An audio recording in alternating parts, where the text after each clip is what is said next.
Hello everyone. Today we will solve from question number 6 of test paper 13 class 8 RS अक्वाट में। इससे पहले हम first part में ए के यानी क्वेश्चन नंबर 1 से 5 तक के क्वेश्चन कंप्लीट कर चुके थे, जिसमें कि वर्ड प्रॉब्लम थी।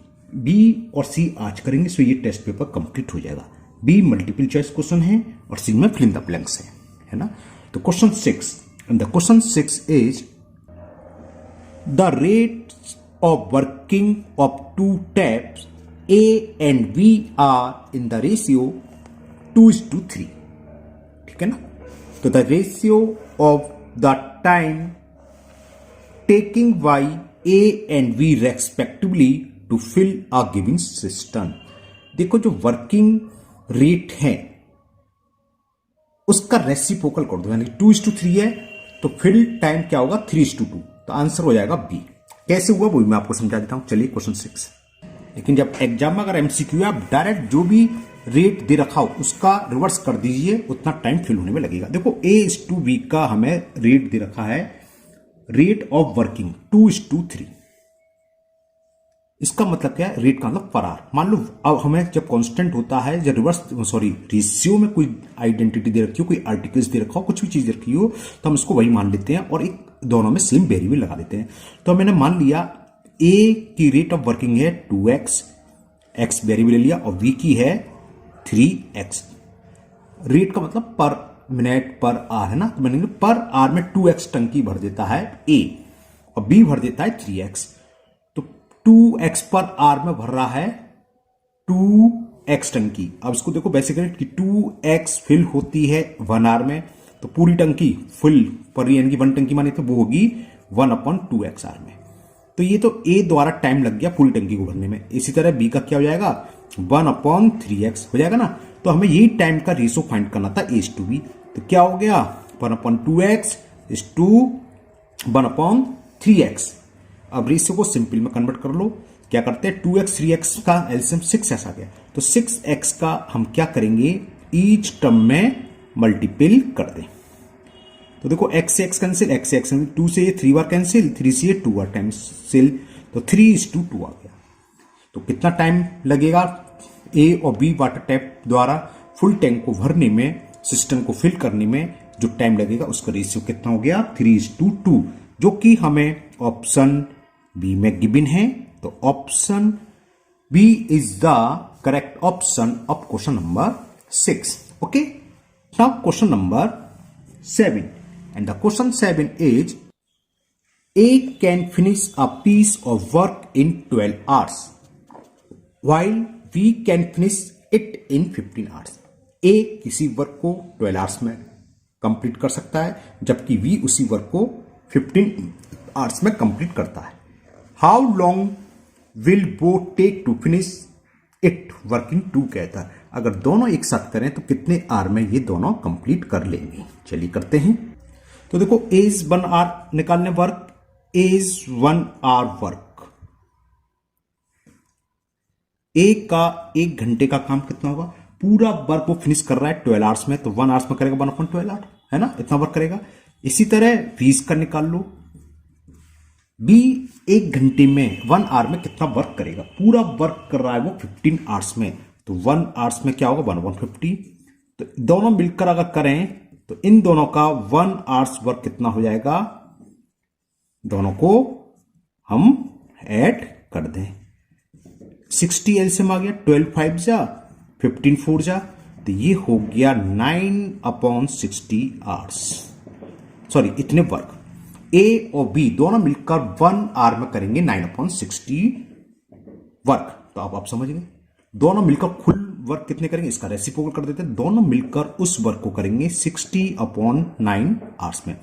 15 से 3 से कैंसिल करें, 3 3 9, 20/3 आवर्स। या तो ये या मिस फ्रैक्शन में कन्वर्ट करेंगे तो 6 whole 2/3 hours is the answer. तो A और B दोनों मिलकर उसी वर्क को 20/3 आवर्स में, एमसीक्यू में देखूं इसमें दे रखा है मिस फ्रैक्शन में, तो 6 and 2/3 आवर्स में करेंगे, जो कि हमें ऑप्शन बी में गिवन है। तो option B is the correct option of question number 7.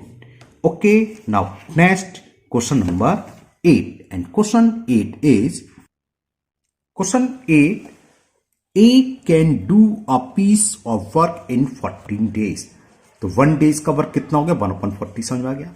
And B is 40% more efficient than A, यानी कि बी जो कर रहा है 40% मोर वर्क कर रहा है ना. तो चलिए करेंगे, बताएंगे in how many days can be finish it. तो बी उसको कुल कितने दिन में कंप्लीट करेगा. चलिए करते हैं इसे. तो देखो ए कर रहा है 14 डेज में, तो एज 1 डे वर्क कितना हो जाएगा 14 का रेसिप्रोकल 1/14 वर्क करेगा. अब वी का 1 डेज वर्क क्या होगा, इसका 40% ज्यादा कर रहा है, यानी कि 1/14 तो है प्लस 40% ऑफ 1/14. ये तो हुआ, तो ये कितना हो गया 1/14. एक्स परसेंट ऑफ बाई क्या होता है एक्स इंटू बाई अपॉन 100. तो 40 इंटू 1/14 अपॉन 100 फॉर्मूले का. तो ये कितना हो गया 1/14. 0 से 0 कैंसिल कर दूं तो 1/40 और 10 140. 14 और 140 का कुछ और रह गया, क्या रह गया 4 और था ऊपर है ना. ये मैंने कैंसिल नहीं करा जानकर, क्योंकि इनका एलसीएम सीधा आ जाएगा 140, मतलब तो कैंसिल हो रहा है 2 से भी है ना. तो कितना 14 का डिवाइड करा 140 में, तो क्वेश्चन आया 10 टाइम्स गया, तो 10 बन जा 10. 140 का 140 1 टाइम्स और 1 इंटू 4 4. तो ये हो गया 14/114. 14 बन जा 14 10 जा 1/10 आ गया. तो वी का 1 डेज का वर्क है, तो वी उस पूरे वर्क को कितने डेज में करेगा, इसका रैपिड क्वेश्चन करते हैं. तो we will do the same work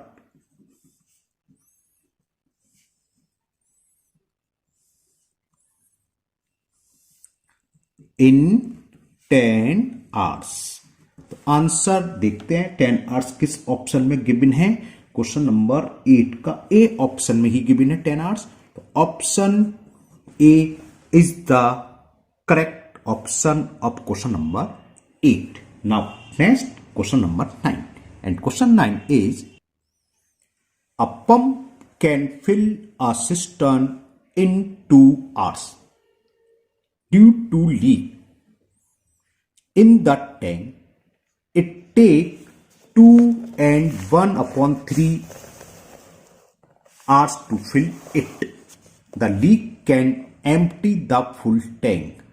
तो यानी कि लीकेज हो रही है, वो पूरे भरे हुए टैंक को कितने आवर्स में खाली कर देगा, ये पूछा है ना. चलिए करते हैं इसको भी. देखो सेम हमने क्वेश्चन 8 में करा था, 5 क्वेश्चन सेम बिल्कुल ऐसी है ना, जैसे क्वेश्चन 5 करा था वैसी है. मैं अगर छोड़ना चाहूँ आप लोगों के लिए तो आप लोग करोगे नहीं है ना मैं ही कर देता हूँ. चलिए करते हैं नेक्स्ट क्वेश्चन. तो देखो पंप कितने आवर में फिल कर रहा है सिस्टम को 2 आवर में है ना. तो 1 आवर में कितना फिल करेगा ये लिखते हैं.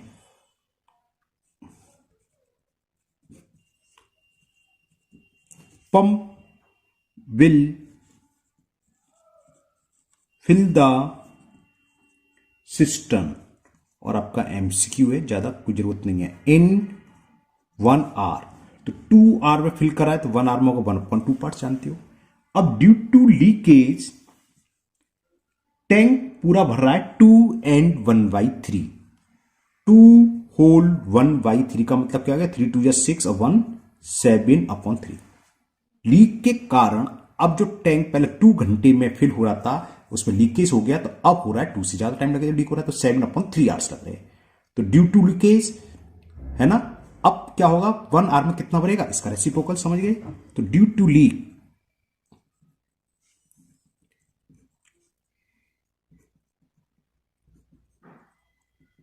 Pump will fill the tank, fill रह गया कितना भरेगा, फिल द टैंक या सिस्टम जो भी है इन 1 आवर, इसका रेसिप्रोकल यानी कि 3/7. तो लीक 1 आवर में कितना हो रहा होगा, क्या होगा, इसमें से इसको माइनस कर दें, तो 1 घंटे में जितना पानी लीक हो रहा होगा वो निकलाएगा है ना. तो लीकेज इन 1 आवर ऐसे लिख देते हैं, लीकेज इन 1 आवर 1/2 में से 3/7 को सब्ट्रैक्ट कर देते हैं। 2 और 7 का एलसीएम आ गया 14। 2 का डिवाइड 14 में 7 टाइम्स 7 बन जा 7। 7 का डिवाइड 14 में 2 टाइम्स 2 3 जा 6। 1 आवर में 1/14 पार्ट्स लीकेज हो रहा है। तो पूरा टैंक समझ में कितना हो गया, इसका रेसिप्रोकल 14 आवर्स। यही पूछा था क्या कि फुल टैंक हो तो कितने टाइम में एम्प्टी हो जाएगा। तो इसका रेसिप्रोकल क्या होगा 14 आवर्स। तो आंसर इज 14 आवर्स, यानी कि full tank will empty in 14 hours, जो कि हमें ऑप्शन बी में गिवन है। It is given in option B. So option B is the correct option. Now question number 10, ये बी पार्ट का लास्ट क्वेश्चन है, यानी कि एमसीक्यू का लास्ट क्वेश्चन है। Question number 10 and the question is A works twice as fast as B. A क्या है, B के अपेक्षा उसकी तुलना में 2 टाइम्स वर्क कर रहा है ना। A work twice as fast B के तुलना में दुगना काम करता है ना। If both of them can together finish a piece of work in 12 hours, अगर दोनों मिलकर किसी वर्क को 12 आवर्स में कंप्लीट करते हैं, then B alone can do it in, तो बी अकेला उसको कितने आवर्स में कंप्लीट करेगा। चलिए करते हैं इसको भी। तो हमने मान लिया let B will do in x r, ठीक है, बी उसको एक्स आर में करेगा। तो वी का 1 आवर्स का वर्क कितना हो गया, वीज 1 आवर वर्क, इसका रेसिप्रोकल यानी कि 1/x हुआ। और बी इसका डबल कर रहा है, तो ए, तो ए का 1 आवर का वर्क क्या होगा, एज 1 आवर वर्क, यानी कि ए का 1 आवर का वर्क होगा 2 × 1/x, यानी कि 2/x हो गया। डबल कर रहा है, ट्वाइस है। Okay clear. तो अब होना क्या है, दोनों का 1 आवर का वर्क निकाल लो। ए प्लस बी 1 आवर वर्क, दोनों का 1 आवर का वर्क कितना होगा, दोनों को ऐड कर दें 1/x प्लस 2/x, 1 + 2 3/x हो गया। क्लियर, यहां तक क्लियर। तो a प्लस बी दोनों को कितना वर्क कितने आवर में पूरा करेंगे, इसका रेसिप्रोकल। तो a plus B will do the same work, नहीं विल डू द वर्क, बस विल डू द वर्क। आपका तो एमसीक्यू है, लैंग्वेज लिखो ना लिखो कोई दिक्कत नहीं। तो x/3 में हो जाएगा। और ये हमें गिवन है कि दोनों मिलकर कितने आवर्स में करते हैं, कि if both of them can together finish a piece of work in 12 hours, यानी कि हमें x/3 की वैल्यू कितनी देर की है, ये इसका है 12 आवर्स की। 3 का क्रॉस मल्टीपल हो जाएगा 12 × 3, तो x की वैल्यू आ गई 36। ओके, तो x की वैल्यू 30, x क्या है, let B will do in x r. ये पूछा था कि बी एलोन कितने दिन में आर में करेगा, तो आंसर क्या आएगा 36। तो we will do the same work in 36 hour. देखिए किस ऑप्शन में गिवन है, ये ऑप्शन सी में गिवन है। तो option C is the correct option. Now next C part, जिसमें फिल इन द ब्लैंक्स के क्वेश्चन है। ओके चलिए करते हैं fill in the blanks. C part question number 11, fill in the blank. इसका first part, a tap can fill a tank in 6 hour, the part of tank fill in 1 hour. ये तो बहुत easy हो गया। 1 our में क्या होता है, इसका रेसिप्रोकल, तो 6 का रेसिप्रोकल 1/6, तो इसका आंसर हो गया 1/6। तो फर्स्ट पार्ट के फिल इन द ब्लैंक्स में आ जाएगा 1/6। ओके, नाउ सेकंड पार्ट मैं पढ़ रहा हूं, आप सुनिए। सेकंड पार्ट में A and B working together can finish a piece of work in 6 hour. ये दे रखा है a प्लस बी 6 आवर में कंप्लीट करते हैं। तो a प्लस बी का 1 आवर का वर्क कितना हो जाएगा, 1 आवर वर्क इज 1/6। ये बात समझ में आ गई। अब आगे पढ़ता हूं मैं।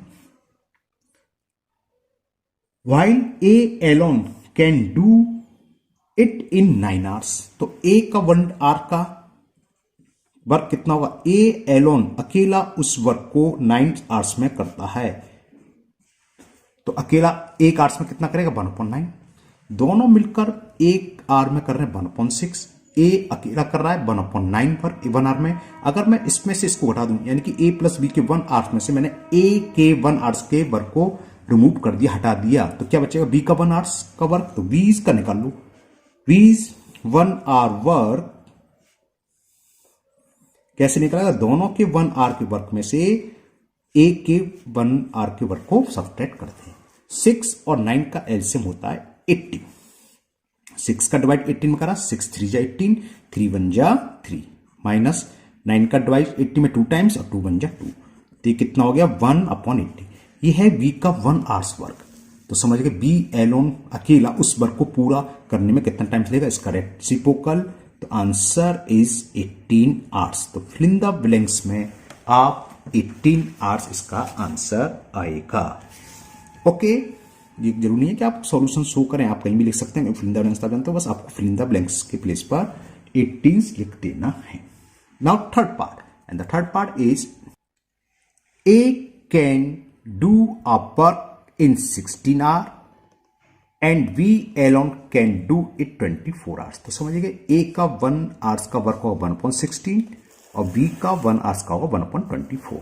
C भी है, अच्छा ओके, C का है आगे, okay. If A B and C working together can finish it in 8 hours, तो A plus B plus C का 1 आवर का वर्क क्या होगा 1/8, then C can alone finish, तो क्या करेंगे तीनों के 1 आवर के वर्क में से ए प्लस बी के 1 आवर के वर्क को सब्ट्रैक्ट कर दें, वो सी का 1 आवर्स का वर्क निकलेगा। चलिए करते हैं। तो हम सबसे पहले क्या लिखें, ए प्लस बी 1 आवर वर्क, दोनों का 1 आवर का वर्क कितना होगा। अब मैं दोबारा से पढ़ता हूं, A can do in 16 hour, A 16 hour में कर सकता है तो 1 आवर का होगा 1/16, clear. B alone can do 24, B कर सकता है 24 में, तो बी का 1 आवर का होगा 1/24 और दोनों का क्या होगा, दोनों के 1 आवर के वर्क को प्लस कर दें। 16 और 24 का एलसीएम आ गया 48, 16 3 जा 48, 3 1 जा 3, 24 2 जा 48, 2 1 जा 2, तो ये आ गया 5/48 ए प्लस बी का। यहां तक क्लियर। अब तीनों का भी देखा ए बी सी, वो क्या है, if A B and C working together can finish it in 8 hour, यानी कि A plus B plus C का 1 आवर का वर्क कितना होगा, 1 आवर वर्क तीनों कर रहे हैं 8 आवर्स में, तो 1 आवर्स में कितना होगा 1/8।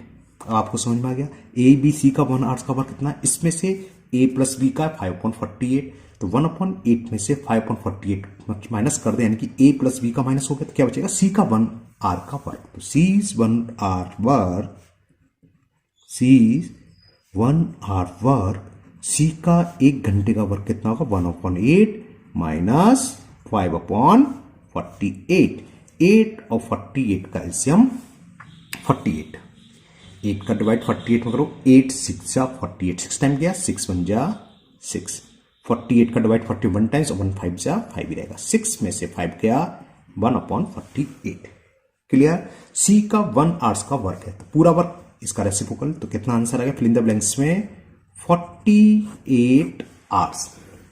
तो C can finish the whole work in 48 hours. Now last part, fourth part. And the fourth part is, if a 1 day work is 3/20, then A can finish the whole work। ये तो orally है, A का 1 day का work देखा है 3/20, whole work क्या करेगा इसका रिवर्स रेसिप्रोकल, सॉरी 20/3 आवर्स में, ये आंसर हो गया। या तो आप ऐसे लिख दीजिए या इसको मिक्स फ्रैक्शन में लिख सकते हैं, 3 6 18 रिमाइंडर 2। तो फिल इन द ब्लैंक्स में आ जाएगा कि A can finish the whole work in 6, वो सॉरी डेज में देखा, ये डेज आवर्स के बजाय डेज में है, तो आर के बजाय डेज कर लो कि A can days if A's 1 day work is 3/20, 1 days है ना तो डेज में आएगा, तो डेज, तो 6 and 2 by 3 days। ओके, तो ये टेस्ट पेपर 13 कंप्लीट हुआ। मुझे उम्मीद है आप लोगों को अच्छे से समझ में आ गया होगा। फिर भी अगर किसी क्वेश्चन में आपको डाउट है तो आप कमेंट बॉक्स में कमेंट करें, मैं उसको दूर करने की पूरी कोशिश करूंगा। अगर आप लोग पहली बार चैनल पर आए हैं तो चैनल को सब्सक्राइब करना ना भूलें, साथ ही साथ बेल आइकन जरूर प्रेस करें, जिससे आगे जो भी वीडियो अपलोड होगी उसका नोटिफिकेशन आपको मिल जाएगा और वो वीडियो आपकी मिस नहीं होगी। इस वीडियो को अपने दोस्तों को भी शेयर करें जिससे वो भी इसका फायदा उठा सके। फिर मिलते हैं नेक्स्ट वीडियो में। Thank you, have a nice day.